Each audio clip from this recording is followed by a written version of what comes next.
लिल्लाहि रब्बिल आलमीन वस्सलातु वस्सलामु अला सय्यदिल अंबियाइ वल मुरसलीन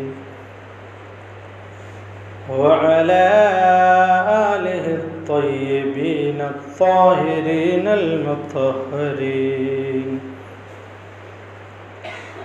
अम्मा बअद फ़अऊज़ु बिल्लाहि मिनश शैतानिर रजीम।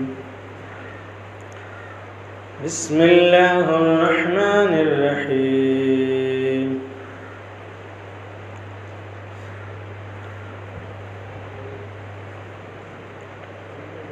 अला बिज़िक्रिल्लाहि तत्मइन्नुल क़ुलूब। सदक़ल्लाहुल अलीयुल अज़ीम। वसदक़ रसूलुहुन नबियुल अमीनुल करीम। वनहनु अला ज़ालिका लमिनश शाहिदीन वश्शाकिरीन वन्नासिरीन वल्हम्दुलिल्लाहि रब्बिल आलमीन। मुअज़्ज़ज़ सामिईन इकराम, अस्सलामु अलैकुम व रहमतुल्लाहि तआला व बरकातुहू। आइए हमारा इंतहाई अक़ीदत व मोहब्बत के साथ अपने और सारी कायनात के मरकज़ अक़ीदत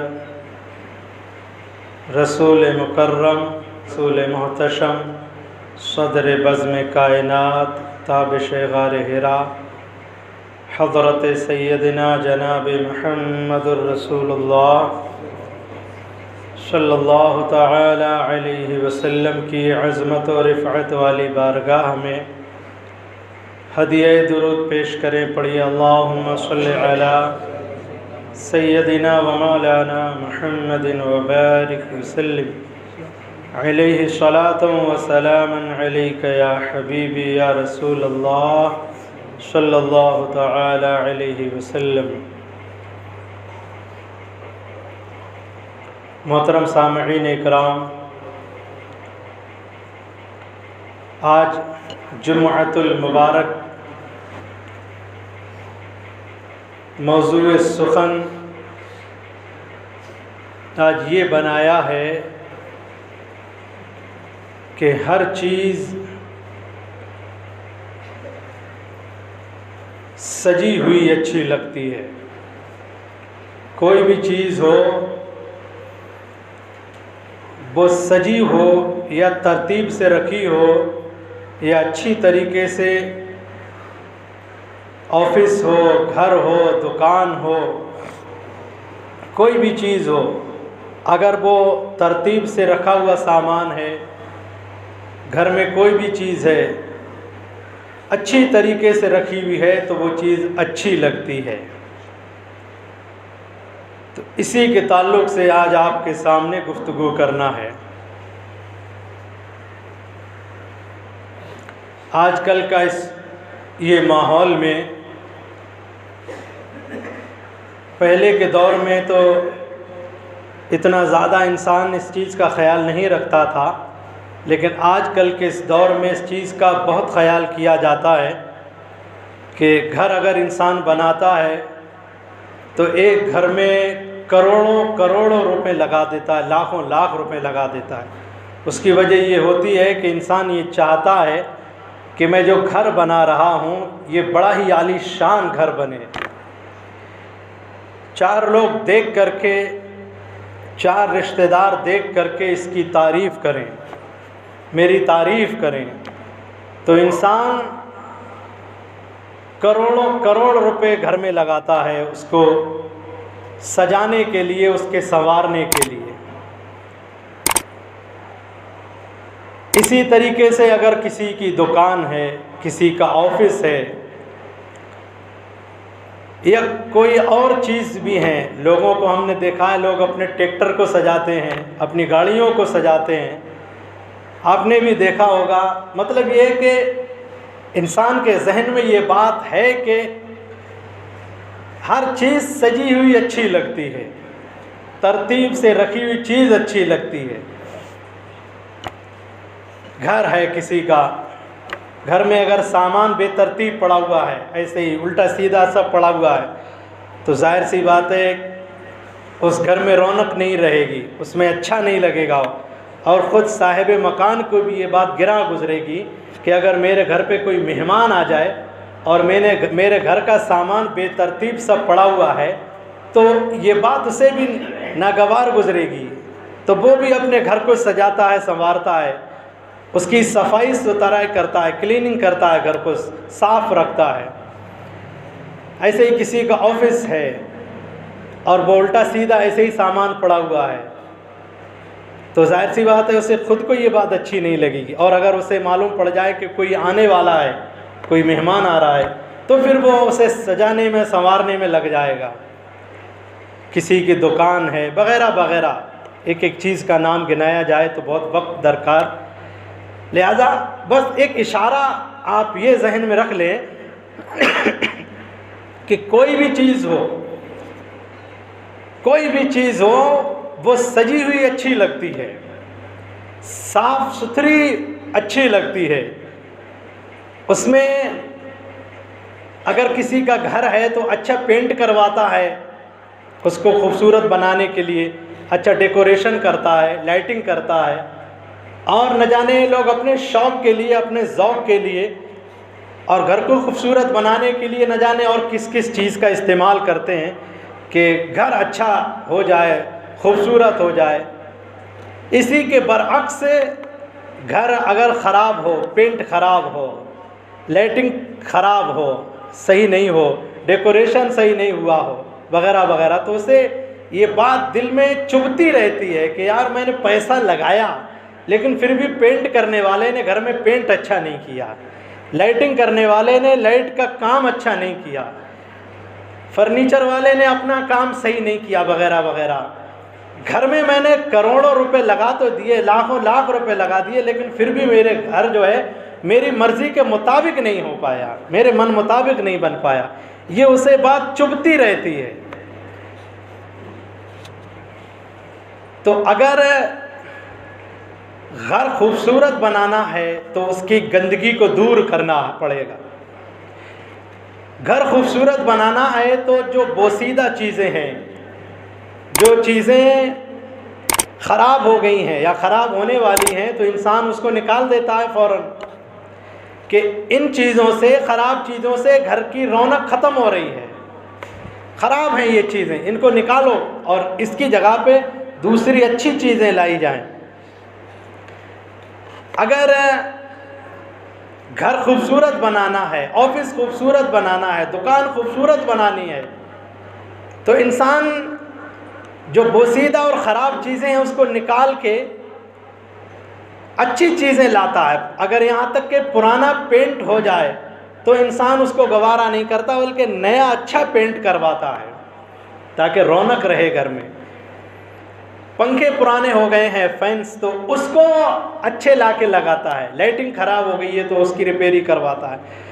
तो बताने का मकसद ये है कि जब घर खूबसूरत बनाना हो तो पुरानी और बोसीदा और गंदगी को दूर करना पड़ता है, पुरानी चीज़ों को दूर करना पड़ता है, तब घर में रौनक आती है, तब घर अच्छा लगता है, तब घर जो है खूबसूरत बनता है, तब घर जो है वो प्यारा बनता है, तब घर में रौनक आती है, तब वो घर जो है इंसान समझता है मेरे रहने के लायक हुआ है।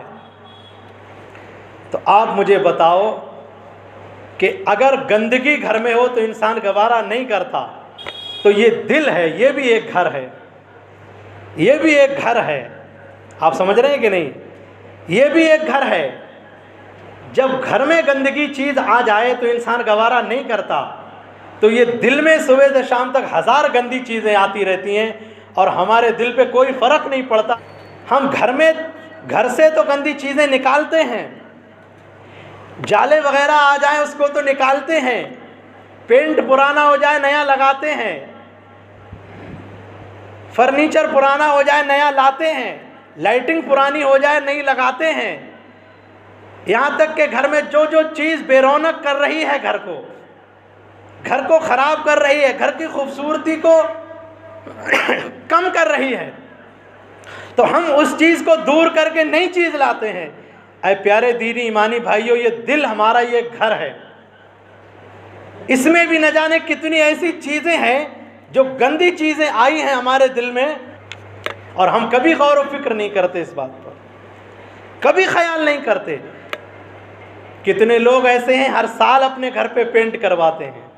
कितने ऐसे अल्लाह ताला ने दौलत दी है जिन लोगों को कि थोड़ी सी चीज़ ख़राब हुई फ़ौरन उसकी रिपेयर ही नहीं कराते, निकाल के फेंक दी, दूसरी नहीं ले आए।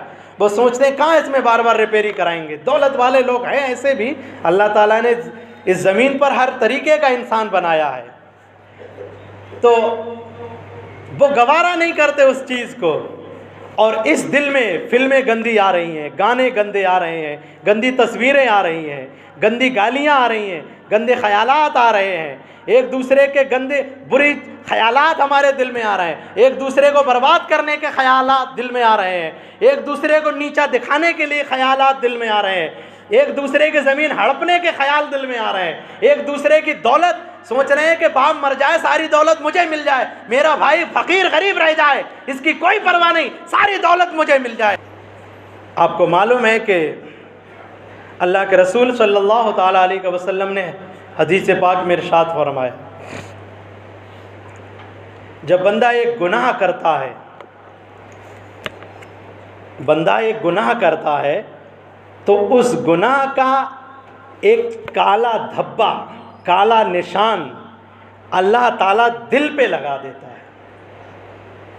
एक गुनाह का निशान दिल पे लग जाता है, और होता यह है कि वो निशान बढ़ते बढ़ते बढ़ते बढ़ते बढ़ते बढ़ते पूरे दिल को काला कर देता है। अब आप कहेंगे कि पूरे दिल को जब वो काला कर देता है तो इससे फ़र्क क्या पड़ता है? कोई फ़र्क पड़ने वाला नहीं। पड़ता है फ़र्क पड़ता है। आप कहेंगे क्या फ़र्क पड़ता है? फ़र्क यूँ पड़ता है कि जब गुनाह कर करके दिलों पर धब्बे लगते रहें और वो धब्बे बढ़ते रहें गुनाह की वजह से, हमारे गुनाह बढ़ते रहें, वो धब्बे बढ़ते रहते हैं यहाँ तक कि पूरे दिल को काला कर देते। फ़र्क ये पड़ता है जब दिल काला हो जाता है तो बंदा इधर से सुनता है और इधर से निकाल देता है। हजार उसे कुरान की आयतें सुनाओ आप, हजार हदीसें सुनाओ आप, हजार वाकया सुनाओ, जब दिल काला हो जाता है उसके दिल पे कोई फर्क नहीं पड़ता। वो तकरीर सुनने से पहले भी वैसा ही होता है और तकरीर सुनने के बाद भी वैसा ही होता है। और जिनके दिल अल्लाह के करम से रोशन हैं, वो एक वाकया सुन लेते हैं, लरस जाते हैं, कांप जाते हैं, डर जाते हैं, कांप जाते हैं। वो जिनके दिलों में नूर ईमान है, सिर्फ एक वाकया सुन लेते हैं, डर जाते हैं, वो कांप जाते हैं, और हमेशा खौफ और दहशत में फिर वो रोते रहते हैं। हज़रत इमाम आज़म अबू हनीफ़ा के पास में एक शख्स आया, बोला मेरी एक बकरी चोरी हो गई है। हज़रत इमाम आज़म के पास आया, बोले मेरी एक बकरी चोरी हो गई है, मुझे कुछ वजीफ़ा बता दें, कुछ बता दें, मेरी बकरी मिल जाए। आपने फरमाया तेरी बकरी कितने साल तक जिंदा रह सकती है? तो उसने कहा कि बूढ़ी है, बूढ़ी थी, 2-3 साल से ज़्यादा ज़िंदा नहीं रह पाएगी, 2-3 साल के बाद खुद ब खुद मर जाएगी, बूढ़ी थी बहुत। इमाम आज़म ने तहैया कर लिया, आज से 3 साल तक बकरी का गोश्त नहीं खाऊंगा मैं। हो सकता है वही चोरी की हुई बकरी कोई ज़िबा करके मेरे खाने में लाके पेश ना कर दे। ये थे लोग जिनके दिल रोशन थे, एक एक बात से डर जाते थे, वो खौफ और दहशत खा जाते थे, कहीं ऐसा ना हो उसका असर हमारे दिल पर हो जाए। और गुनाह कर करके बंदे का जब दिल काला हो जाता है, आप उसके कान पे 1000 बार चिल्लाओ। आज कौन अपने मोबाइलों में तकरीरें नहीं सुनता है? हर शख्स यूट्यूब पर दिन में न जाने 10 बार 50 बार तकरीरें लगाता है और थोड़ी थोड़ी सुन के उसको आगे करता रहता है। फेसबुक पे इंसान तकरीरें वाक़यात सुनता रहता है और आगे करता रहता है। मुझे आप बताओ किसी तकरीर का, किसी वाक़े का आपके ऊपर क्यों असर नहीं होता? आपके ऊपर क्यों असर नहीं होता? उसकी वजह क्या है? वजह यही है जो मैंने आपको बताई। दिल काला हो जाता है तो हज़ारों वाक़े सब बेकार लगते हैं, उसको कुछ समझ में नहीं आता। और जब दिल रोशन होता है, फ़कत वो 10 वाक़े नहीं सुनता, एक आयत सुनता है, एक वाक़या सुनता है, कलेजा उसका कांप जाता है, लरज़ जाता है वो शख्स। तो जैसे घर रोशन करना है, घर को खूबसूरत बनाना है, ऑफिस को खूबसूरत बनाना है, दुकान को खूबसूरत बनाना है, तो गंदी चीज़ों को निकाल के बाहर करना पड़ेगा। अगर ऐसा हो नहीं सकता है, अगर कोई कहे कि ऐसा हो कि मैं गंदी चीज़ें भी घर में रखूं और घर को साफ भी रहने दूं, ऐसा हो ही नहीं सकता है। गंदगी को पहले बाहर करना पड़ेगा। अगर आपको घर में सफाई लाना है, घर को खूबसूरत बनाना है, तो गंदगी को बाहर लाना पड़ेगा, तब आपका घर खूबसूरत नज़र आएगा।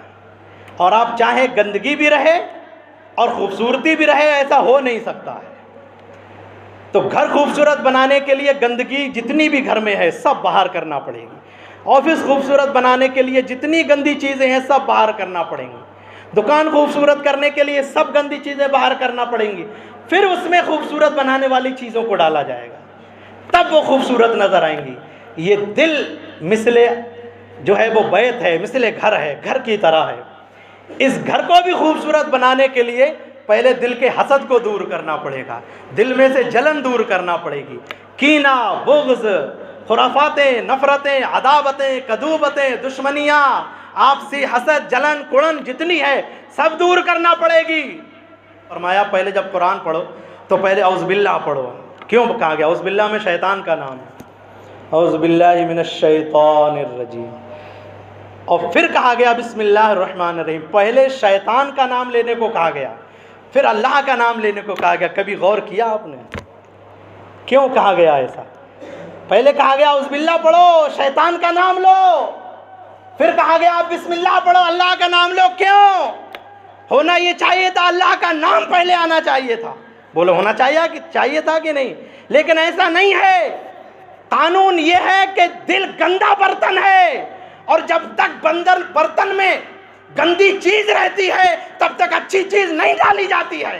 प्लेट में आप खाना खाने के लिए प्लेट जब लेंगे तो प्लेट गंदी है तो ऐसा नहीं पहले खाना लेंगे, पहले प्लेट को धोया जाता है। दूध लेने के लिए सुबह को जाएंगे आप, डब्बा बर्तन गंदा है, डब्बा गंदा है, तो पहले उसे धोया जाता है, फिर डेयरी पे जाकर के दूध लिया जाता है। बोलो यही कानून तो है ना?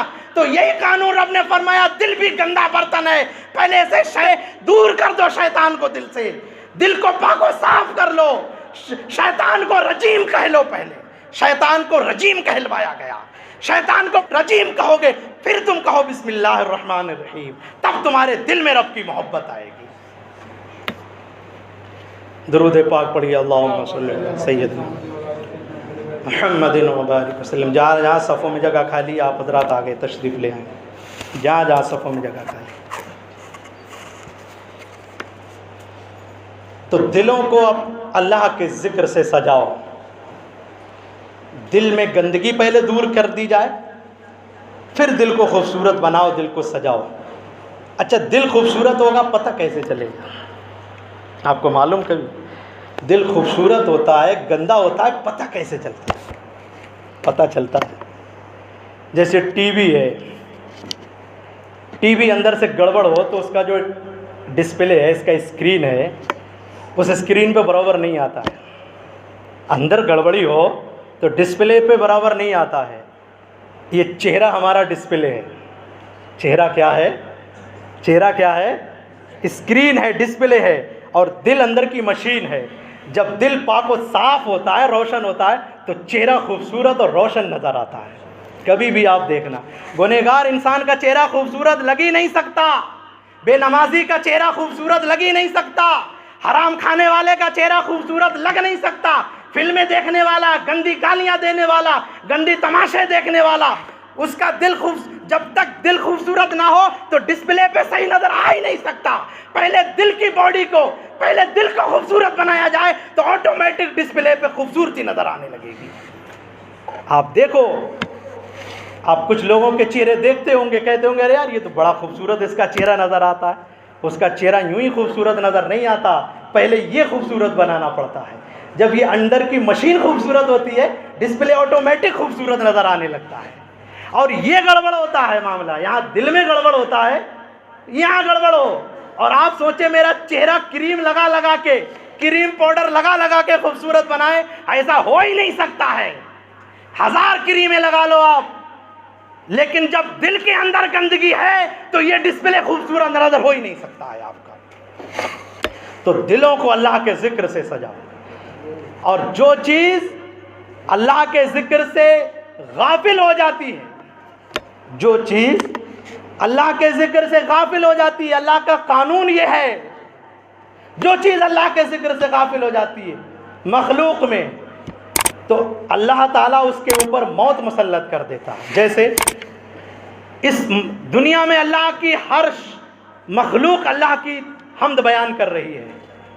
पेड़ पौधे हैं, अल्लाह की हम्द बयान कर रहे हैं, मछलियां हैं, अल्लाह की हम्द बयान कर रहे हैं, ये सितारे, ये ज़मीन, ये आसमान, ये बर्ग शजर, ये शाम शहर, सब अल्लाह की हम्द बयान कर रहे हैं।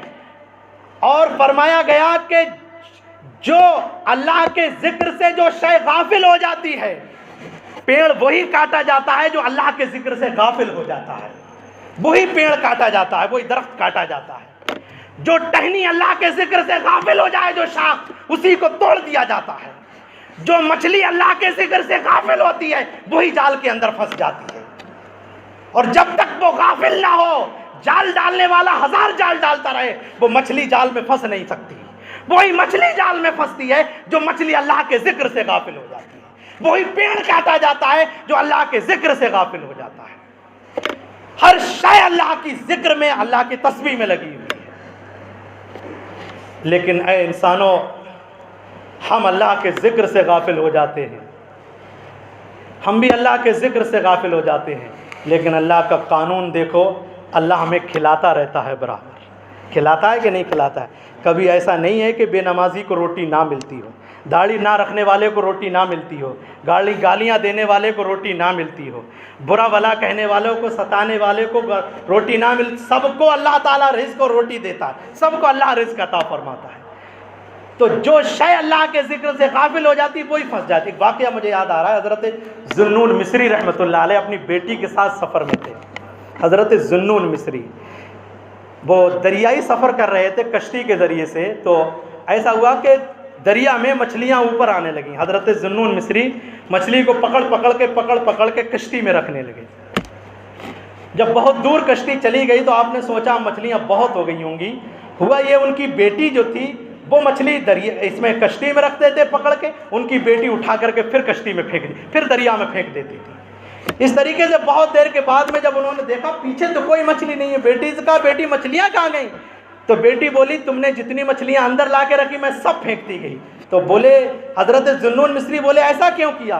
तो वो बेटी बोली आप ही ने तो फरमाया था वही मछली जाल में फंसती है जो अल्लाह के जिक्र से गाफिल हो जाती है, लिहाजा मैंने सोचा कि ये मछली वही फंस रही है जो अल्लाह के जिक्र से गाफिल है। हम कितने गुनाह करते रहते हैं, अल्लाह हमें छोड़ता रहता है, हमारे गुनाहों पर पकड़ नहीं करता। तो मैंने सोचा कि लाओ मैं भी इन मछलियों को आज़ाद कर देती हूँ। तो वही चीज़ फंसती है, उसी दरख्त को काटा जाता है जो अल्लाह के जिक्र से गाफिल हो जाता है। हज़रत इब्राहीम अलैहिस्सलातु वस्सलाम, आपकी मेहमान नवाजी पूरी दुनिया में मशहूर है। हर शख्स जानता है कि मेहमान नवाजी करने वाले हज़रत इब्राहीम अलैहिस्सलाम सबसे पहले शख्स हैं। हज़रत इब्राहीम अलैहिस्सलाम जब तक खाना नहीं तनावुल करते थे जब तक मेहमान नहीं होता था। एक बार ऐसा हुआ 2 दिन गुजर गए, कोई मेहमान नहीं आया, 2 दिन गुजर गए। तीसरे दिन क्या हुआ, आप घर से बाहर निकले, सोचा किसी को पकड़ के ले आऊँ, तलाश करके ले आऊँ मैं, वो भी खाना खा लेगा मैं भी खा लूँगा। एक शख्स को आप जो बुज़ुर्ग शख्स था उसे लेकर के आए। आपने फरमाया ऐसा ना हो आप मेरे घर आज मेहमान बन जाएं, खाना खा लें। उसने कहा चलिए। तो इब्राहीम अलैहिस्सलाम उसे लेकर के आए और खाने दस्तरखान पर लगा दिए गए। उससे फरमाया आप अल्लाह का नाम लेकर के खाना शुरू कीजिए।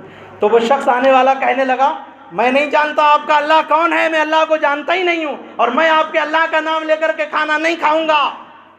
हज़रत इब्राहीम अलैहिस्सलाम ने खाना खींच लिया, उसके आगे हटा दिया और फरमाया जब तू अल्लाह का नाम लेके खाना नहीं खा सकता तो मैं तुझे खाना खिलाऊंगा नहीं, तू जा, मुझे तेरी कोई परवाह नहीं है। इधर वो शख्स चला गया, इधर इब्राहीम अलैहिस्सलाम के ऊपर वही आई मेरे रब की तरफ से। मेरे रब ने फरमाया इब्राहीम इसने मेरा नाम नहीं लिया तो तुमने खाना हटा लिया, खींच लिया। ये मुसलसल 50 साल से मेरा नाम नहीं ले रहा है, फिर भी 50 साल से लगातार मैं इसको खाना खिला रहा हूँ। मेरे रब ने फरमाया 50 साल से इसको खाना खिला रहा हूँ मैं। कितनी बड़ी शान मेरे रब की है। कितने लोग ऐसे हैं यहाँ पर बैठे होंगे जो एक वक्त की नमाज नहीं पढ़ते लेकिन फिर भी उन्हें अच्छे खाने नसीब हो रहे हैं। झूठ पे झूठ बोलते जा रहे हैं, गालियों पे गालियां दिए जा रहे हैं, फिल्मों पे फिल्में, गानों पे गाने, नंगी तस्वीरें, हीरोइनें, गंदी लड़कियां, मोबाइलों पे जब तक देख नहीं लेते उनकी रोटी हजम नहीं होती, लेकिन उन्हें भी अल्लाह रिस्क खिला रहा है। तो ये रब की करम नवाजी देखिए, उसका फजल देखिए, उसका फजल और उसका करम देखिए, उसका ये कितना बड़ा फजल और उसका करम है। हम गुनाह पे गुनाह किए जा रहे हैं और वो हमें नेमतों पे नेमतें खिलाता जा रहा है। वाखिरु दावाना अनिल हम्दुलिल्लाहि रब्बिल आलमीन, अस्तगफिरुल्लाह रब्बी मिन कुल्लि ज़म्बिन व अतूबु इलैह।